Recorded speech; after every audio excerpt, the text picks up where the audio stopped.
तोसा शरीफ के हजरत ख्वाजा अल्लाह बख्श रहमतुल्लाह ताला अलैह बहुत बड़े बुजुर्ग गुजरे हैं। सरजमीन औलिया है। हजरत हमेशा असर में बाजार वाली मस्जिद को जाया करते थे, तो रास्ते में एक हिंदू की दुकान थी। एक हिंदू जब हजरत जाते थे तो वो खड़ा होकर कहता था, लज पालानो ला जाने। वो रोज हज कहता था और हजरत पालकी में बैठते थे और वहां से चले जाते थे। जब भी आपकी सवारी गुजरती थी वो यही कहता था, लज पालानो ला जाने। एक दिन असर के वक्त आप गुजर रहे हैं लेकिन आवाज नहीं आई, तो हजरत ने पालकी रोक दी और मुड़ के देखा कि वो दुकान बंद है। और आप पालकी से उतरे और बाजुक दुकान वाले से पूछा, मेरा यार किधर है, मेरा यार किधर है। तो वो लोगों ने कहा कि वो बीमार है, बड़ी तकलीफ में है। तो हजरत ने अपने गुलामों से कहा, पालकी मोड़ो, पहले उसका हाल पूछ के आएंगे फिर नमाज पढ़ेंगे। जब हजरत उसके घर पहुंचे तो हिंदुओं ने हजरत का इस्तकबाल किया। हिंदू लोग भी जानते थे कि ये बहुत बड़े बुजुर्ग हैं। तो हजरत ने उन हिंदुओं से कहा कि वो दुकान वाला हिंदू किधर है। वो लोगों ने कहा कि वो बड़ी तकलीफ में है, रज़ा के आलम में है। तो वो हिंदुओं के घर वालों ने कहा कि हमारे कबीले में एक रिवाज है, जब कोई इस कैफियत में आ जाए फिर हम किसी को उससे मिलने की इजाजत नहीं देते, दरवाजा बंद कर देते और अलग कमरे में उसको रख देते हैं। जब तक उसकी रूह ना निकले हम दरवाजा नहीं खोलेंगे। तो हजरत ने फरमाया, दरवाजा खोलो, मुझे मिलना है। तो वो हिंदुओं ने कहा कि जब तक इसकी रूह ना निकलेंगी हम आपको इससे मिलने नहीं देंगे।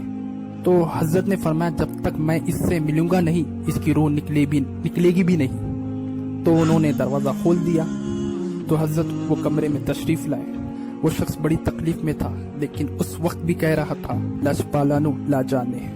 जो दुकान पर बैठकर हजरत को देख के जो वजीफा करता था ना, आज रजा के आलम में भी यही कह रहा है, लज पालानो ला जाने। तो हजरत ने उसके सीने पर हाथ रखा तो उसको कुछ सुकून मिला। दिल बिस्मिल की तरफ लौट रहा है। तो हजरत ने उस शख्स से कहा कि खबर से लेके जन्नत तक मैं तेरे साथ रहूंगा, बस एक शर्त है, तू मेरे नबी का कलमा पढ़ ले। बस एक शर्त है, तू इस्लाम कबूल कर ले। तो वो हिंदू कहने लगा, हजरत जिनका कलमा पढ़ाना है पहले उनका दीदार कराइए।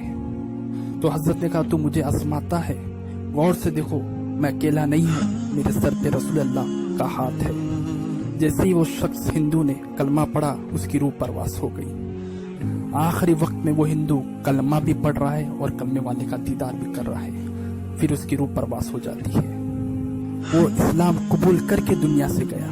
फिर हजरत कमरे से बाहर तशरीफ लाते हैं। तो हजरत ने इस हिंदू के रिश्तेदारों से कहा था कि इसने कलमा पढ़ लिया था, इसकी मैयत मुझे दे दो, मैं इसे वसूल करके कफन पहना के नमाज जनाजा पढ़ के दफनाऊंगा। तो वो उन हिंदुओं ने कहा कि हम मैयत नहीं देंगे, लकड़ियां इकट्ठी करेंगे, आग लगाएंगे और उसे जलाएंगे, क्योंकि हिंदुओं में रिवाज था। तो वो हजरत ने कहा कि हम दफनाएंगे, हिंदुओं ने कहा कि हम जलाएंगे।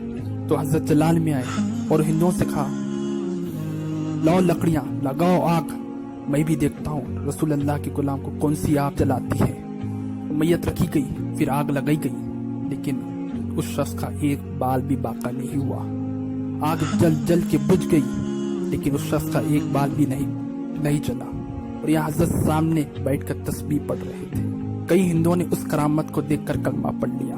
हिंदुओं ने हजरत को मैयत दे दी, हजरत ने वसूल दिया। फिर उसकी नमाज जनाजा पढ़ाई। तो खबर में उतारने का वक्त आया तो हजरत ने फरमाया, ठहर जाओ, मैं अपने हाथों से इसे कब्र में उतारूंगा। जब हजरत मैयत को कब्र में रखकर बाहर निकले थे, जब हजरत मुस्कुरा रहे थे, तो एक दरवेश ने पूछा, हुजूर आप मुस्कुरा क्यों रहे हैं? हजरत ने इरशाद फरमाया, मेरी नजर से देखते तो तुम्हें नजर आता वो जो बाजार में पड़ता था ना, लज पालानो ला जाने। जब मैं इसको कब्र में रखा तो इसकी रूह यही कह रही थी, लज पालानो ला जाने।